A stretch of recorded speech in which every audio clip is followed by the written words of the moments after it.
我们接圈道呢有一个叫做腰马合一以及腰马分离。大家如果有看过师傅李小龙的电影啊，它里面就有提到腰马合一的重要性。但是大家也要去知道腰马分离，它其实也是相当重要的。什么是腰？我们的腰，就是在这个位置，我们的腰部。什么是马？我们的腿就是马。腰马分离就是将我们的上下半身分开来使用的一个技巧。所以一开始呢，我们先来做一个这个腰马合一的一个练习。那一开始也是一样，我们的两脚并站，然后左脚跟离地。好，大家在之前的这个课程里面应该有听到，我们有去提到截拳道对于角度的一个分类。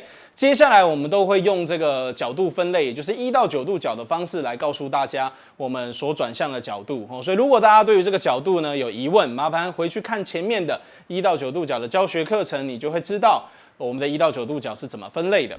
好，现在我们来进入腰马合一的练习。第一个呢，就是先将你的左脚跟离地。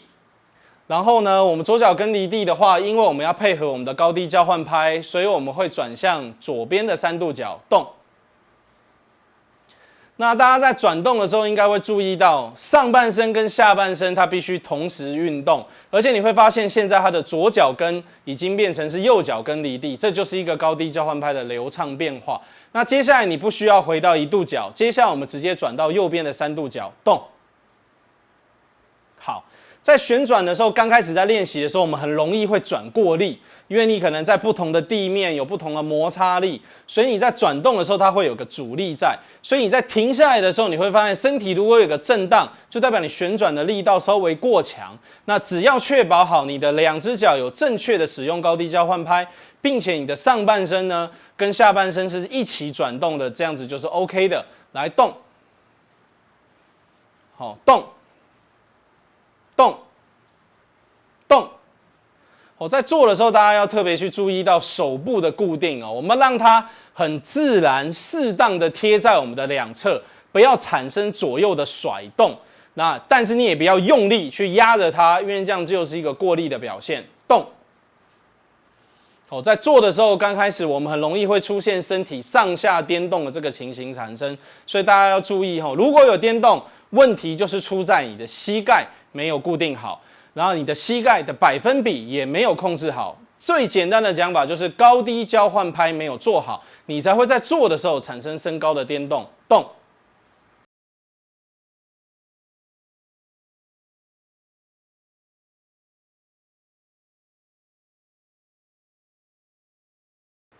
这就是我们腰马合一的基础练习法。好，我们现在来进行这一个腰马分离的练习。刚刚做的动作叫腰马合一。那腰马分离的意思是什么呢？很简单，就是你的上半身不要受到下半身的影响，彻底的将它进行分离的动作，我们称为腰马分离。那一开始一样，2只脚呢我们并好，左脚跟离地。然后呢，我们现在要做的动作是什么？跟刚刚的不一样的点就是上半身要完全平的对准你的1度角，然后你的下半身转向你的左3以及右3，动，动，动，动。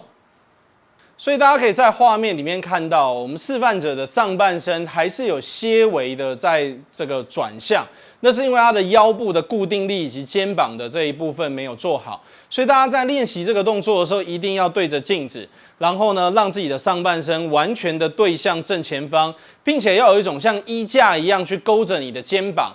但是记得不要用力，是勾着你的肩膀，让你的脊椎产生一个些微的固定力。然后呢，把你的腰给放松，进而的让你的脚单独的去做动作，来达到我们上下半身的一个完全分离的情况。左脚跟离地，动，动，动，动。好，我们现在可以看到画面中的状态有比刚刚好一点，可是是不是多了一点点不一样的问题呢？是的，就是多了一个上下半身颠动的问题，它会跟我们在做腰马合一的时候情况是一样的，就是高低交换拍配合的不流畅。所以我们现在尝试的调整一下我们高低交换拍的流畅度，我们就来看一下我们的动作有没有改变。动，动，动，好，我们现在的动作呢就已经比刚刚有缩小了，大家还是要强调，在练习的时候尽量就是要让身体放松，然后慢慢呢重复的去练习，让自己的身体能够进入一个习惯这些动作的状态。因为截拳道在刚开始教学的时候，是将你们很习惯全部的肢体一起去使用的方式，慢慢的一个一个拆开，让你们开始了解自己身体每一个肢体不同的关节点，让你能够更随心所欲的去控制。